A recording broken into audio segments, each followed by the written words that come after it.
Perfect तीळ शेंगदाणा वडी करण्यासाठी खूप मस्त असं प्रमाण आहे. खुसखुशीत होते, टेस्टी होते, परफेक्ट होते, रेसिपी बिघडतच नाही.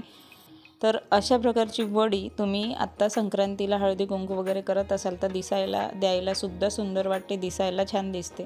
लाडू दिल्यापेक्षा तुम्ही हे देऊ शकता, खूप मस्त होते.